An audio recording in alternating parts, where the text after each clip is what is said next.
Hey everyone, welcome to Blue Heron Hill. I'm Sue, and the question today is when do we start to fertilize our seedlings? Well, most of our seedlings are grown in seed starting mix, and those contain peat moss, vermiculite, perlite, coco coir, ingredients like that don't supply any nutrients at all to the newly germinated plant. So the priority of a seed starting mix is good drainage and they don't provide nutrients. So it's our job to, when we use a seed starting mix, is to provide a fertilizer to help these new plants grow. So when a seed sprouts, the first leaves that appear are called cotyledons. And these leaves are already really inside the seed before germination. And they appear when the conditions are optimal for the seed. We had planted it in a seed starting mix with moisture and warmth. And those are the conditions that it needs. And then we add light. So all the nutrients that are needed for the germination of that seed are contained within the seed. So the second set of leaves to appear are the first true leaves of the plant. And these leaves are the ones that are going to look like a mature plant that we will recognize and grow in our garden.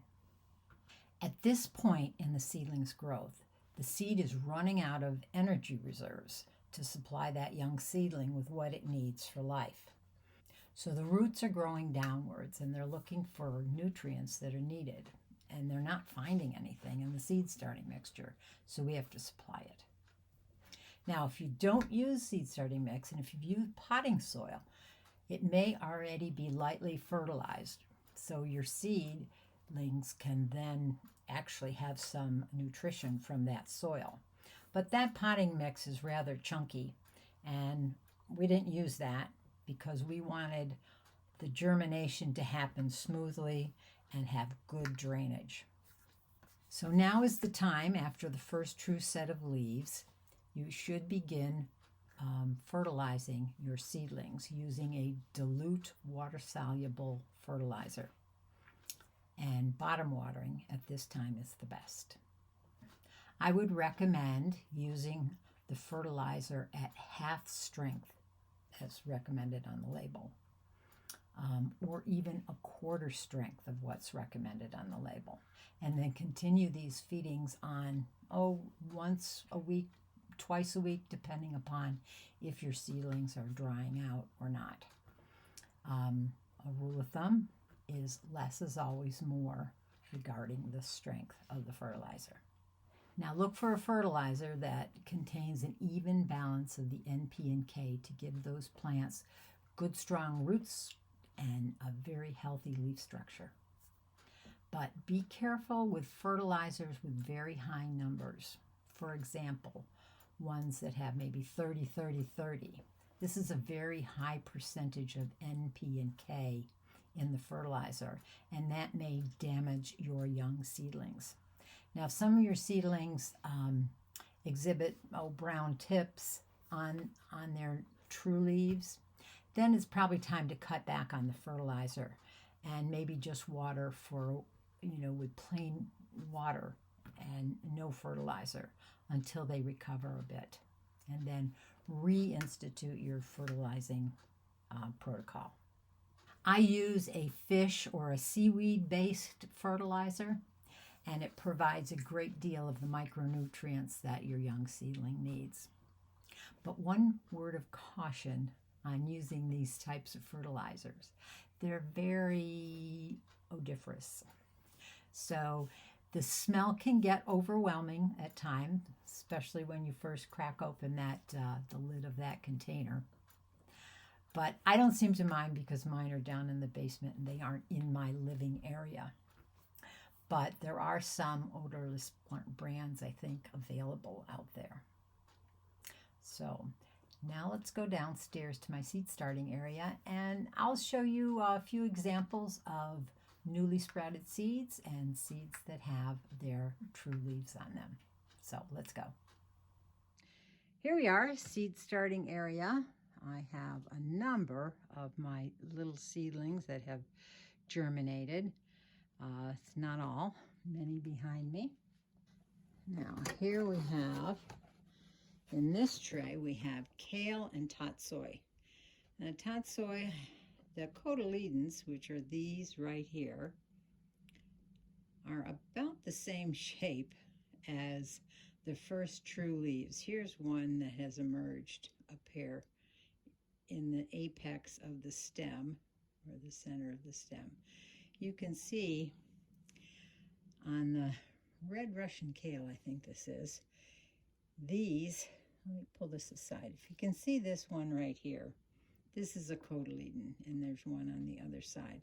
But these are the first true leaves right there. And as at this point, then I start giving them a little bit of a fertilizer. These are well off and on their way to growing up to be a beautiful little seedling. Okay, this is some cabbage that I planted a little later than some of those. And you can see that this is definitely, right here, the first leaves, or the cotyledons. And down on the interior, I don't see any of the first true leaves yet coming up on this one. This one over here, you can see the cotyledons and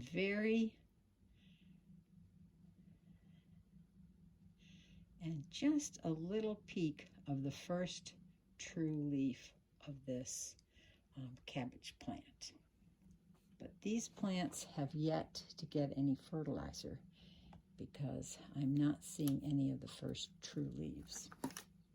This is another cabbage. It's another variety. And let's take this one right here. First leaves here, and right in the center, those are the first true leaves. This one has a little bit better representation right through here. There are a couple, oh, there's about 3 altogether right here. 3 little seedlings. Now, I don't usually prune out my seedlings until they have a couple sets of the true leaves, just to make sure that I'm going to get the little seedling that's got the most potential. And these have a little bit showing here. So these I have started, I gave them the first dose of fertilizer just the other day. Here we have some cilantro, and definitely you can tell the true leaves here on either side here. There's 2 plants right in here, but that's a good representation of a cilantro leaf on these, and those have all been getting fertilized. Now this is oregano in the back here. I'm not sure that you're going to be able to see this because oregano grows quite a bit differently than the cilantro does. But here you can tell this on either side here are the first leaves, and there in the center, just barely popping out, are first true leaves. So these have already gotten their first drink of a fertilizer. This is the last little bit of this fertilizer. Now, I did say get an all-purpose fertilizer. This one is heavier on the nitrogen, which the nitrogen is what's going to help the leaves come out. So I'm going to be using up most of the rest of this before I move on to a more balanced fertilizer. But this should help the leaves grow fine. It has a 1 here. The 1 for phosphorus here indicates this is for root growth. So it has a bit of a percentage for root growth too. Let me show you this one. This is spinach, and you can definitely tell that these are turning into spinach leaves here, and these are the cotyledons. These are the first leaves here. Quite a bit different than our spinach leaf. But they have been getting some fertilizer for a little bit of time, and I have roots growing out the bottom. So they were looking for that fertilizer long before I decided to give it to them. So they were coming right out of the cell pack here.